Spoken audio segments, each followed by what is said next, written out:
Shop close பண்ணியாச்சு. வீட்டுக்கு கிளம்ப வேண்டியதான்.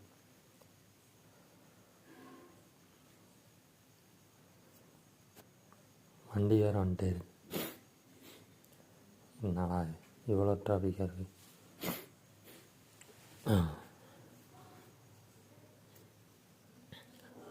நியூ இயர் வேறு வரப்போகுது. ஏதாச்சும் புதுசாக ஒரு ரெசல்யூஷன் எடுக்கலான்ட்டு இருக்கேன்.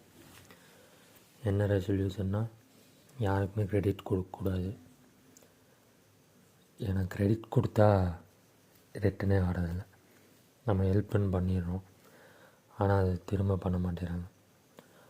அதனால் இனிமேல் யாருக்கும் க்ரெடிட் கொடுக்கக்கூடாதுன்னு ரெசல்யூஷன் எடுக்கலான்ட்டு இருக்கேன். அதை ஃபாலோ பண்ணுறது தான் ரொம்ப கஷ்டம். பட் ஃபாலோ பண்ணி தான் ஆகணும், இல்லைன்னா முடிச்சு விட்ருவாங்க. ஹெல்ப்பு பண்ணலாம், அது திருப்பி பண்ணுறவங்களுக்கு பண்ணலாம். ஹெல்ப் பண்ணாமல் இருக்கக்கூடாது, ஆனால் பார்த்து பண்ணணும்.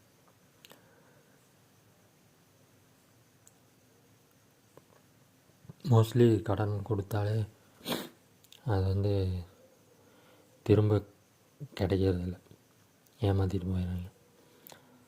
அதனால் இனிமேல் கடனே கொடுக்கக்கூடாதுன்னு முடிவு எடுக்கலான்ட்டு இருக்க நியூ இயருக்கு. நீங்களும் அதே மாதிரி யாருக்கும் கடன்லாம் கொடுக்காதீங்க. கடன் கொடுத்தோம்னா நிறைய உறவுகள் பிரிஞ்சு போயிடுது. நம்ம கடன் கொடுத்தா நம்ம ஃபோன் பண்ணால் கூட எடுக்க மாட்டான். அதுக்கு எதுக்கு கடன் கொடுக்கணும்? வீணாக ஒரு ரிலேஷன்ஷிப் தான் கட் ஆகும்.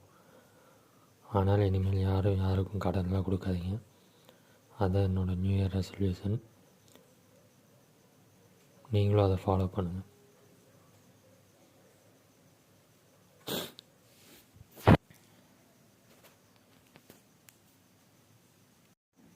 நாளைக்கு கேப்டனோட பர்த்டே வருது. நாளைக்கு அனாதாசிரமத்துக்கு போயிட்டு அங்கே இருக்க குழந்தைங்களுக்கு ஏதாச்சும் வாங்கி கொடுக்கலான்ட்டு இருக்கோம், நானும் இன்னொரு அண்ணாவும். அதே மாதிரி நியூ இயர்லேருந்து ஒவ்வொரு ஆசிரமத்துக்கும் விசிட் பண்ணி அவங்களுக்கு தேவையானது பண்ணி கொடுக்கலான்ட்டு இருக்கோம். அதுக்கு உங்கள் சப்போர்ட் எல்லாம் வேணும். நீங்களும் அதே மாதிரி உங்கள் ஊரில்